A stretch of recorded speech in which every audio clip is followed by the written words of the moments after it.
우리 말씀에는 하나님의 이름을 뜻하는 표현들이 몇 개가 있습니다. 가장 많이 들어보신 것 중에 하나가 여호와 라파 같은 이름이죠. 치료하시는 하나님, 여호와 이레, 준비하시는, 예비하시는 하나님, 많이도 들어보셨을 거예요.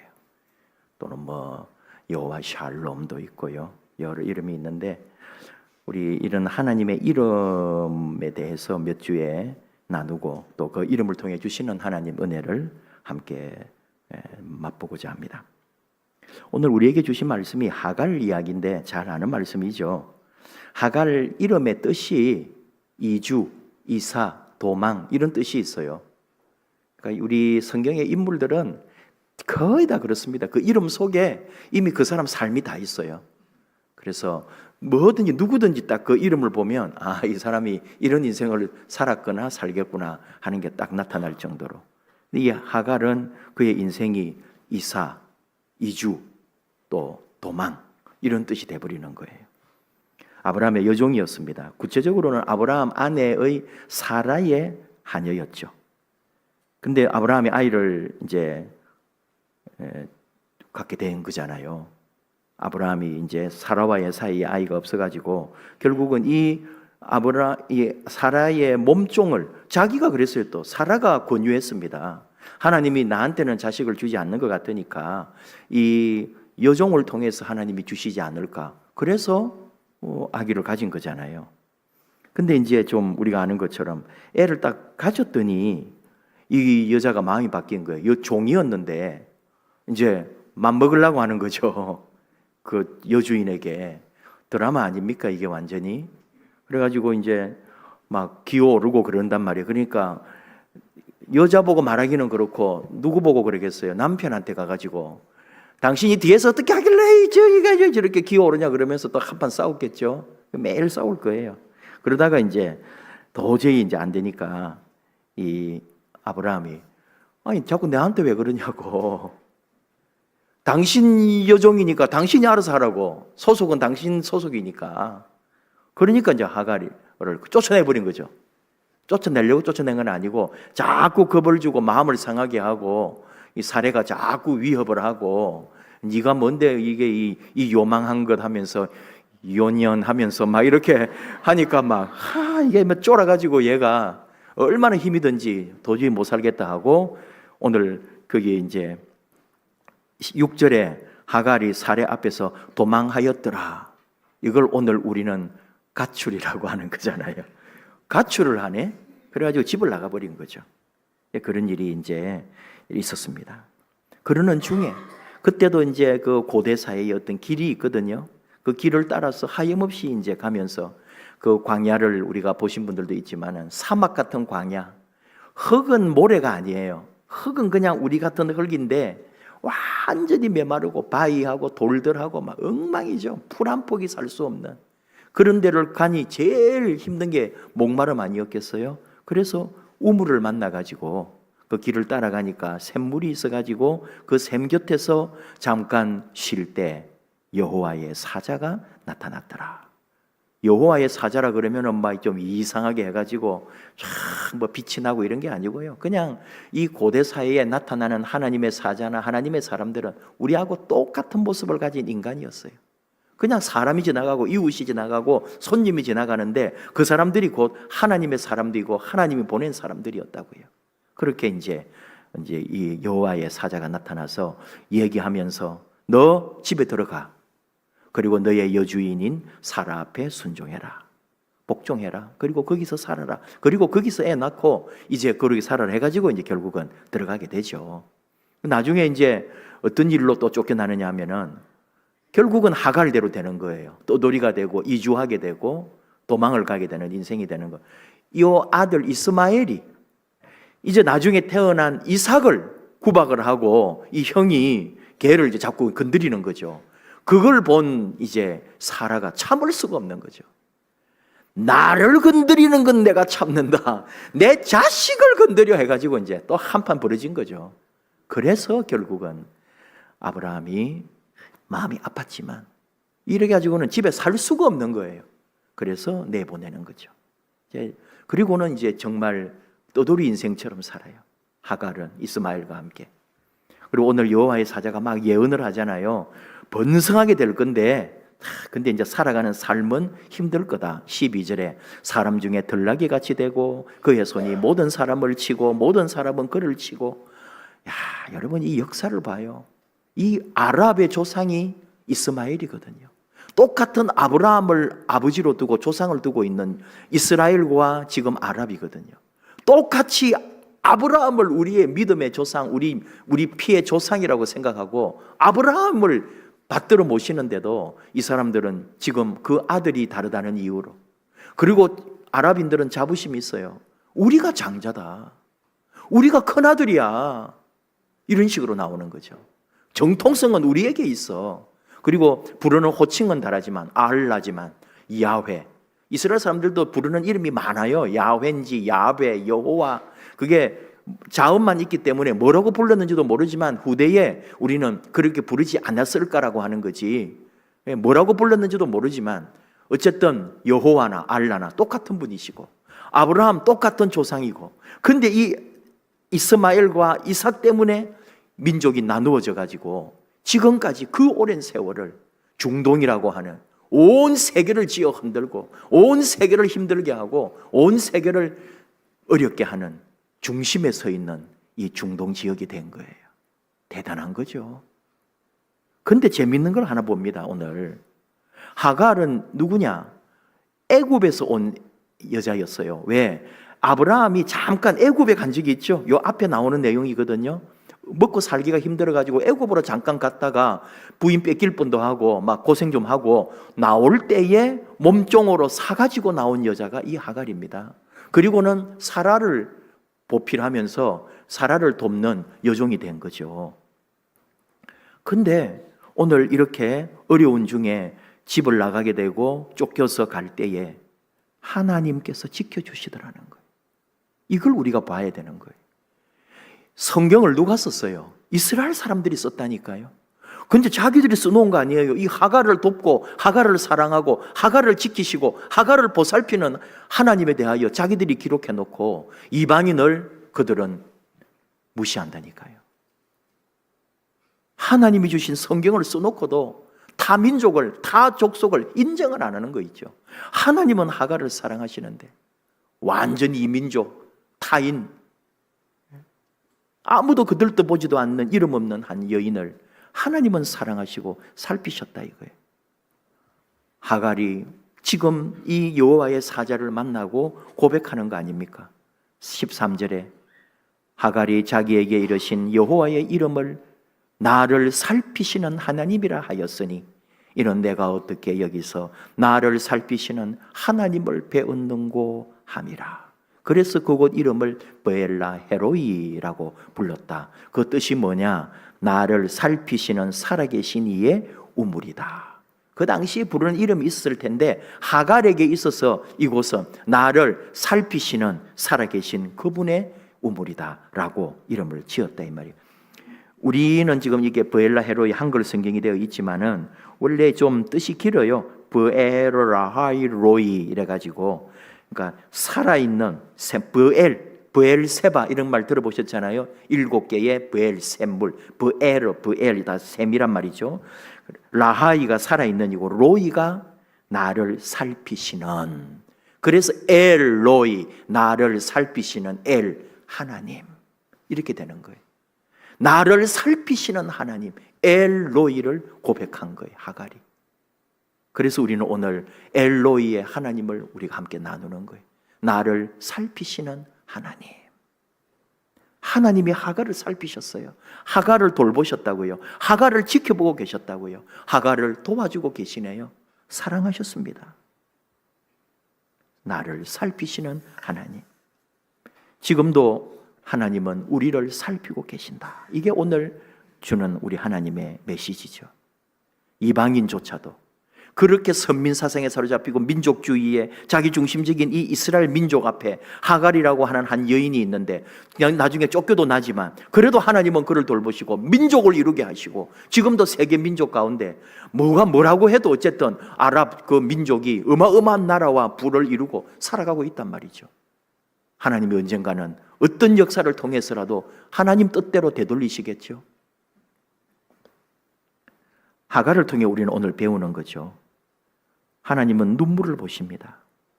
하갈의 눈물을, 하갈의 마음을, 하갈의 아픔을, 하갈의 고통을 보시는 하나님은 곧 우리를 보신다는 거죠. 우리를 살피시고 우리는 종종 하나님 어디 계시냐고, 하나님 정말 나를 사랑하시냐고 울부짖을 때가 있습니다. 하나님이 나를 잊어버리신 것처럼, 하나님 나를 잊으셨나이까? 라고 할지 모르지만 내 어떤 어려움이나 고통 속에서도 하나님이 아무리 멀리 보이는 것 같아도 하나님은 우리를 지켜보시고 살피시고 계신다. 엘로이, 나를 살피시는 하나님. 다윗이 도망다니고 다윗이 힘들 때에 그가 고백했던 노래가 있어요. 주께서 나의 유리함을 계수하셨사오며, 그 사울에게 쫓기면서 내가 거처도 없이 정처 없이 온 바위를, 온 동굴을, 온 산을 부하들 몇 명과 함께 도망다니면서 정말 집도 절도 없이 유리하면서 살아갈 때 하나님이 나의 그 쫓기는 삶을 다 세셨다고 그러면서 하는 말이, 나의 눈물을 주의 병에 담으소서. 내 눈물을, 하나님이 내 눈물 방울까지 다 세셨다 이 말이에요. 얼마나 내 삶이 고통스러웠는지. 다시 말하면 하나님이 나를 살피고 계셨다고 고백하는 거잖아요. 하나님은 우리를 외면하지 않습니다. 엘로이의 하나님입니다. 나를 돌보시고 나를 살피시고 나를 지키시는 하나님이시라는 것. 우리 아픔을, 우리 상처를 이사야 41장 10절을 통해 하나님 말씀하십니다. 두려워하지 말라, 내가 너와 함께함이라. 놀라지 말라, 나는 내 하나님이 됨이라. 내가 너를 굳세게 하리라. 참으로 너를 도와주리라. 참으로 나의 의로운 오른손으로 너를 붙들리라. 하나님이 나를 지키고 살피고 나와 함께 하신다고 약속합니다. 하나님 버리지 않습니다. 영원히 우리와 함께 하시고 우리의 필요를 채워주시는 하나님, 나와 함께 하시는 하나님. 삶의 무게에 눌려서 너무 힘들어서 지쳤어, 하나님도 잊어버리고 하나님의 이름조차도 잃어버렸는지 모르는 그때도 하나님은 우리와 함께하고 계신다. 여러분 삶에서도 얼마나 순간순간 하나님이 함께 하셨고 인생길 걸어오면서 하나님이 얼마나 도우시고 사랑해 주셨는지를 여러분 다 기억하고 계신가요? 순간순간 일을 만날 때 우리는 깨닫고 알게 되더라고요. 하나님이 얼마나 나를 사랑하고 계시고 내가 했던 기도를, 내가 했던 마음을, 내가 품었던 생각을 하나님은 결코 잊지 않으시고 나를 살피고 지키고 하나님은 나를 돌보고 계셨는데 내가 잊어버렸고 내가 모르고 내가 순간순간 하나님을 외면했던 거죠. 하나님은 한 번도 나를 버리지도 않으셨고 나를 지키고 계시고 살피고 계셨다. 엘로이의 하나님, 나를 보시는 하나님. 일부 예배 때 이렇게 짧게 그냥 저 얘기를 다 알고 있는 얘기지만 잠깐 했는데 여러분에게도 정말 부끄럽기도 하고 아무것도 아닌 얘기지만 엘로이의 하나님을 생각할 때 제 마음에 이렇게 와서 저의 부끄러운 과거를 좀 얘기를 하려고 그래요. 제가 중학교 1학년 때 깊게 주님을 만난 경험이 있어요. 그래가지고 그 기도하면서 하나님께서 내게 주신 말씀이, 너는 전국을 다니면서 주의 말씀을 전하는 종이 되리라. 그 말씀을 품고 중학교 1, 2학년을 보낸단 말이에요. 그럴 때 또 특별히 또 2학년하고 3학년 될 때까지 우리 이웃 동네에 있는 백 선생이라는 그 노총각 선생님 덕분에 그분이 자기 교회에서 시끄럽다고 밤새도록 기도하고, 저도 옛날에 오후에 그 교회를 지나오다가 우리 학교가 있는 곳이니까 초등학교 그 지나오다가 그분 기도 소리를 그 기도실에서 들은 적이 있거든요. 그 정도로. 근데 밤에도 막 그렇게 하니까 동네 사람들이 욕을 하고 교회를 비난하고 해가지고 교회에서 제발 좀 그렇게 기도하지 말라 해가지고 쫓아냈다고요. 그래서 우리 고향 교회에 온 거예요. 이웃 마을에. 왜 왔느냐, 우리는 전도사님 목사님도 안 계시고 저희 아버지가 잠깐 하셨다 그랬잖아요. 그러니까 교회 주인도 없고 아무도 없고 막 또 잘 지내고 다 서로 아니까, 그리고 우리 그 고향 교회에 와가지고 밤마다 밤새도록 통성 기도를 하고요. 다행히 교회가 왼쪽 그냥 오른쪽에는 사택이고 한쪽은 남의 어떤 집안에 제실이 있었고 그 앞에 이제 남의 집이 있어가지고 바로 시끄러운 소리가 안 들린 거예요. 그러니까 이 사람이 막 밤마다 우리 교회 와가지고 통성으로 기도하고 정말 그런 분이세요. 그런데 이제 우리가 또 중학교 한 2, 3학년 때에 열심히 기도하던 우리 중학생들이 있었거든요. 친구들하고 한해 선배 또 우리 또래들하고 한 14명이 밤마다 여름방학 때 모여가 기도할 때 그 백 선생님이 또 와가지고 그래서는 안 되는데 그 이웃교회 총각 집사님인데 우리한테 막 안수를 해주고요, 막 기도를 해주고 막 성령 받았다 그러면서 막 그리고 우리는 또 그거 좋아가지고 같이 그런 시절이 있었다고요.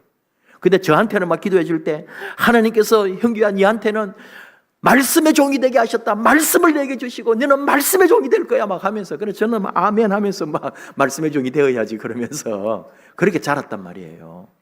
근데 그게 또 그렇게 안 되죠. 제가 한 번씩 얘기하자면 저는 중학교 시절부터 고등학교 그 세월 동안에 국어 선생님을 너무 잘 만나가지고 너무너무 좋은 선생님에다가 신춘문예 당선에 그 연합고사 또는 뭐 고입시험 출제위원회 고등학교 때는 옛날 예비고사 출제위원까지 하신 대단한 양주동 선생님의 제자 동국대 국문과 출신 그런 선생님들을 만난 거예요.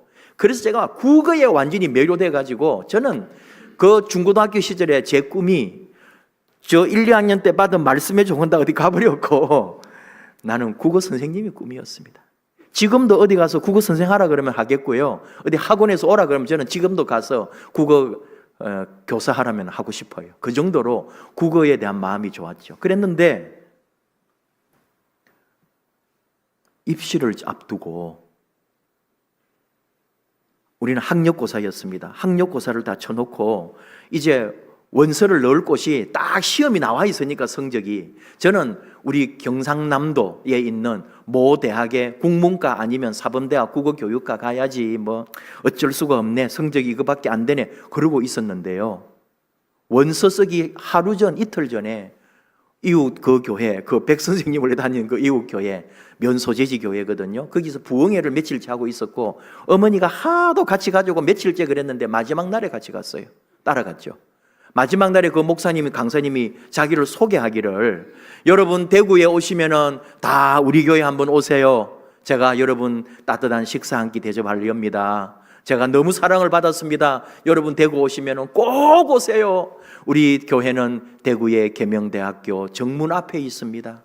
그리고 대구 여러분 오시면 터미널에 내리셔서 아무 버스나 타고 가다가 계명대 내려주세요. 그러면은 거기 내리면 우리 교회라고. 여러분, 근데 그분이 그렇게 우리한테 이제 인사를 하는 건 마지막. 근데 어느 누가 그걸 알겠며, 어느 누구에게 그런 일이 일어나겠어요? 그분이 계명대학교라는 말을 한 3번, 4번 하셨는데, 계명대학교라고 말씀하실 때마다 저의 온몸에 전율이 일어났고요. 제 모든 머리카락이 쫙 서면서 제게 말할 수 없는 놀라운 일이 일어난 거예요. 계명대학교가 뭔데? 저는 계명대학교가 어디 있는지도 몰랐고 뭔지도 모르고요. 밤새도록 잠 한숨 안 잤어요. 계명대학교라는 말에 내 가슴이 뛰고 내가 어떻게 할 줄을 모르고 주여 주여 주여 그 어린 20살 마음에 19살 그리고는 그 다음날 아침에 제일 먼저 학교로 갔어요. 거기에 입시 자료들이 쫙 학교에 있었거든요. 그때가 이제 우리 고3 시험 다 쳐놓고 그럴 때니까. 그래서 계명대학교 처음에는 잘 찾지도 못했어요. 계명대학교가 나오고 계명대학교 국문학과를 가야 되나? 하면서 그래가지고 보는데 신학과가 있는 거예요. 이게 뭐야? 계명대학교인데 왜 신학과가 있어? 1950 몇 년에 계명기독대학으로 시작하여 이게 미션이구나. 그리고 인문과학대학인데 신학과가 철학과 신학과가 있는 거예요. 그때부터 제 마음이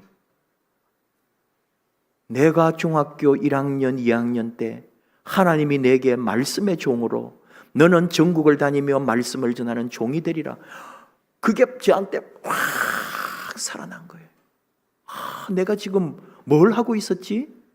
그리고 그냥 그대로 직진 계명대학교 신학과로 제가 간 거예요. 부모님, 아버지는 너무너무 반대하셨고 모든 선생님들조차 저를 너 왜 그러냐고 하면서 그랬지만은 저는 그 길을 간 거예요. 4년 동안에 든 한 번도 마음 상하거나 학교가 어쩌고 이런 것도 아니었고요. 기쁨으로 감사로 정말 보람있게 다녔어요. 근데 그게 다 끝이 아니고요.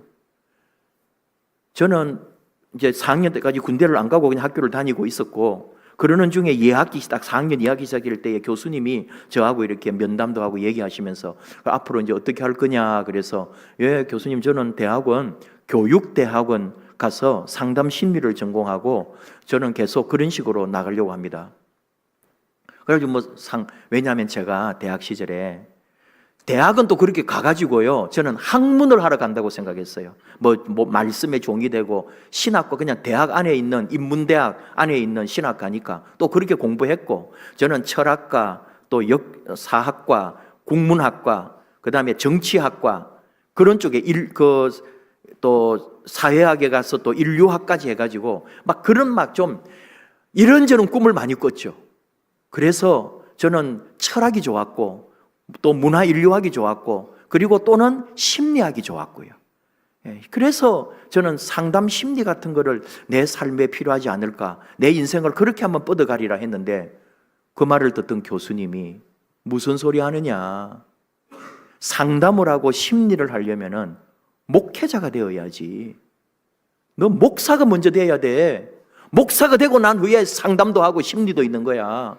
너 당장 신대원 준비해. 뭐 하고 있어? 이런 거예요. 그래서 제가 대학 4학년 2학기 때 갑자기 장로의 신학대학원 준비를 했던 거예요. 어렵습니다, 여러분. 막상 그렇게 또 공부를 시작하느니 얼마나 힘든지요. 한 달 동안은 성경만 읽었어요. 한 번도 제대로 성경을 완독을 잘 안 해봤으니까 1학년 때 한 번 완독했고 그 이후에는 완독은 해보질 않았거든요. 그 4학년 2학기 9월에 한 달 동안 성경을 한 번 완독하고 문제를 풀면서 또 한 번 완독하고 그리고는 또 제껴놓고 그 다음부터는 이제 11월, 9월, 10월은 그렇게 보내고 11월은 이제 철학, 심리학, 세계사, 그 다음에 논문, 상식, 영어 그 공부하느라고 또 대학은 또 시험 쳐야 되니까 다 떨어져요. 다 떨어져. 지방대학 사람들이 솔직히 다 그래도 서울대, 연대, 고대 출신들이 신대원 우수한 성적으로 들어오고요. 일반 지방대학에는 많이 합격도 못하는 거예요. 그래도 전남대다, 경북대다, 국립대학 출신들이 몇몇 합격하고 나머지 사립대학에서는 정말 한 명, 두 명 겨우 올까 말까. 그것도 영문과 나오고 법대 다니는 이런 친구들이나 장신대, 신대원 합격하고 그럴 때란 말이죠. 그러니 계명대에서도 별 알아주지도 않는 그런 데서, 그리고 공부도 제대로 열심히 하지도 않고 신대원 겨우 2-3달 준비해가지고, 근데요 공부하러 하는 것마다 또 마음을 먹고 하니까 장신대에 시험 일주일을 앞두고 다 올라가서 공부한다 그러더라고요, 정보에. 그래서 저도 그렇게 해야지 해가지고 한 3-4일 전에 이제 서울에 올라온 거예요, 장신대에 무작정. 그래가지고 어디로 가요? 계명대 출신 신학대학원생을 찾은 거예요. 그래가지고 소개를 누가 해주더라고요. 물어보고 도서관 가서 계명대 나오신 혹시 신대원생 좀 아시는 분 없습니까? 해가지고 기숙사를 소개해 주더라고요. 그래서 선배님이 저를 불러주셔가지고 갔더니 방학이 돼가지고 다 집에 내려간 거예요. 그래서 그 방이 비어있고 한 분만 있더라고요. 우리 계명대 출신. 그 방에 3명이 모여 있더라니까. 4명 있는 방에 3명의 계명대 선배가 한 방에 모여 있다가 제가 오니까 반가워하면서 꼭 합격하라고 자료도 갖다 주고, 또 다른 대학 출신 공부하러 온 다른 방 사람이 있어가지고 만나가지고 그 사람하고 같이 이제 신대원 준비하는데, 제가 그 대구에서 공부한 거는 아무것도 아니고요. 이 사람은 재수하는 사람인가 그랬는데 자료를 이만큼 가지고 있는 거예요. 그래서 저는 그 2-3일 동안에 그 사람 가진 자료를 계속 보는 거예요. 기출 문제에서부터 모든 거를. 그리고 결론을 냈죠. 나는 떨어졌구나. 안 되겠다. 감당이 안 돼요. 그리고 시간이 부족해서 논문도 아예 한 과목이기 때문에 어떻게 할 수가 없는데, 논문도 이거는 준비를 하나도 안 하고 간 거죠. 근데요, 그 공부하는 과정에 영어에 대해서 어느 분이 코치를 해주고요, 그 다음에 상식과 이런 것에 대해서도 지금까지 나온 것 중에 해가지고 이미 신대원 합격하신 분인데 몇 분을 거기서 도서관에서 만나서 코치를 해주고요. 그리고는 당당하게 합격을 한 거죠. 270여 명이 합격을 해요. 장신대 신학대학원이 옛날에 300명도 되고 지금은 140~50명밖에 안 합니다. 그게 다 문제가 뭐였냐? 120명은 교육부 석사 학위가 있고 나머지 150명은 학위가 없는 연구과정인 거예요. 같이 신학대학원 3년을 공부했는데 누구는 나중에 졸업할 때 대학원 졸업이 되고 교육부 장관으로부터 석사 학위를 받는데 나머지 150명은 총회장 인정, 목사 고시를 볼 수 있는 자격만 주는 거예요. 목사는 될 수 있어요. 근데 국가가 인정해주는 석사 학위가 아닌 거 있죠. 근데 저는 그 120명 안에 들어가 있는 거예요. 얼마나 그것도 감사한지. 여러분 좋은 대학 나온 사람들이 그것도 되더라고요. 근데 뭐 제 대학 나온 대학을 뭐라 그러겠지만은 지방에 이름도 없는 대학이거든요, 사실. 근데 하나님 그렇게 또 불러주셔서 다른 얘기할 말이 많이 있지만은 저는 다른 얘기 아니에요. 제 합격 얘기하는 게 아니에요. 제가 잠깐 하나님의 뜻과 하나님의 부르심을 잊어버렸을 때 하나님께서는 잊지 않으시고 나를 놀라게 하시고 정신 차리게 하시고 너가 지금 어느 길로 가고 있느냐고 깨우쳐 주시더라니까요. 하나님은 잊지 않으시고 나를 보살피고 지키시고 하나님이 부르신 그 길을 따라가게 하신 그 얘기를 하는 거예요. 여러분 나름대로 인생에서 또 어려움이나 상처나 눈물이나 다 말할 수 없는 사연이 있을 거라고요. 그 때마다 하나님이 함께 하십니다. 시편 33편 13절에 15절 여호와께서 하늘에서 굽어보사 모든 인생을 살피시며 곧 그가 거하시는 곳에서 세상의 모든 거민들을 굽어 살피시는도다. 그는 그들 모두의 마음을 지으시며 그들이 하는 일을 굽어 살피시는 이로다. 하나님이 허리를 굽혀 우리를 살피고 계신다고요. 우리를 붙잡아 주시고 일으켜 주신다고요. 하나님이 지금도 우리를 사랑하고 돌보시고 계신다고요. 제가 좋아하는 찬양 나의 등 뒤에서 저는 그 찬양할 때마다 눈물이 나고 감사하고 하나님을 높입니다. 특별히 3절 마지막 가사에 나의 등 뒤에서 나를 도우시는 주 때때로 뒤돌아보면 여전히 계신 주 잔잔한 미소로 바라보시며 나를 재촉하시네. 힘들어서 뒤를 돌아볼 때마다 언제나 변함없이 우리 주님이 지켜보고 계시면서 어여가 내가 너 뒤에서 다 보고 있다. 내가 너를 지켜주고 있어. 걱정하지 마. 힘들어? 아파? 상처받았어? 내가 다 안다. 걱정하지 마. 내가 너를 지키고 내가 너를 살피고 있다. 어여가라. 우리 하나님 그런 하나님. 엘로이. 영원히 우리를 살피고 지키시고 그리고 사랑하시는 그 엘로이 하나님과 함께 우리 믿음으로 말씀으로 그 크신 사랑으로 함께 이 믿음의 길 걸어가는 복받은 저와 여러분 되기 원합니다. 함께 찬양합시다. 하나님은 너를 지키시는 자. 언제나 우리를 어떤 상황에서도 우리의 모든 삶의 자리 하나님이 함께 하시고 내 가는 길 도우시는 우리 하나님 때로 뒤돌아보면 여전히 계신 우리 주님 찬양합시다.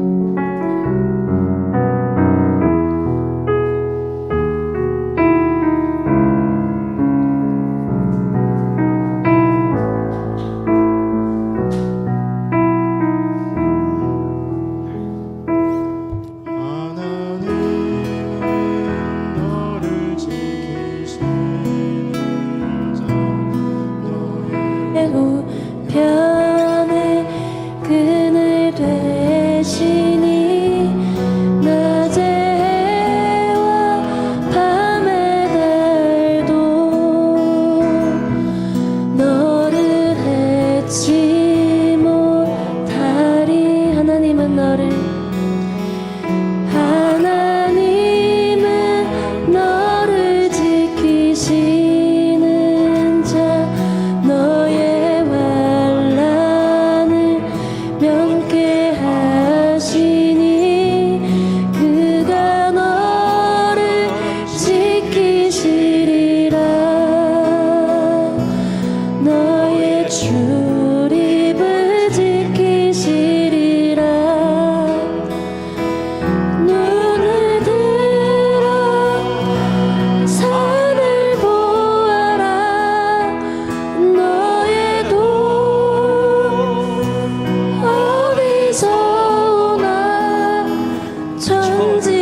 천지 지으신 너를 만드신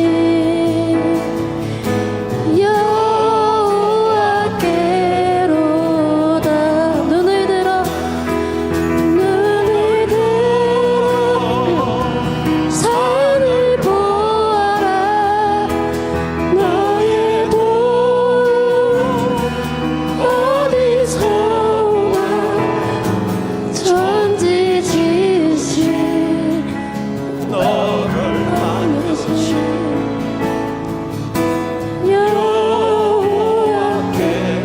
여호와께로다. 우리 잠깐만 기도하실까요? 우리를 살피시는 하나님 엘로이, 이름 없는 여종 하갈을 살피신 하나님은 예수 그리스도의 피로 구원받은 우리도 사랑하시며 살피십니다. 너무 힘들어서 견딜 수가 없는 아픔 속에 어려운 삶의 모든 무거운 짐을 지고 갈 때 우리 하나님 곁에서 뒤에서 다 살피고 계십니다. 내가 너를 사랑한다. 내가 너를 지킨다. 내가 너를 끝까지 책임진다. 우리 하나님 붙들고 갑시다. 하나님 손 내미실 때 그 손 잡고 갑시다. 하나님 영원히 우리와 함께하여 주시옵소서. 우리를 돌보시고 살피시고 지켜주시옵소서. 우리 주여 부르고 같이 기도하겠습니다. 주여.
아버지 하나님 감사합니다.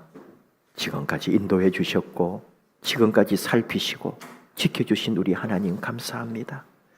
아무리 힘들어도 아무리 아파도 아무리 상처받고 아무리 억울해도 나를 살피시는 하나님, 나를 다 아시는 하나님, 하나님만 계시면 됐습니다. 우리 하나님 믿고 갑니다. 우리의 모든 것 아시는 하나님이 영원히 우리와 동행하시고 곁에서 지켜 주시옵소서. 예수님 이름으로 기도하옵나이다. 아멘.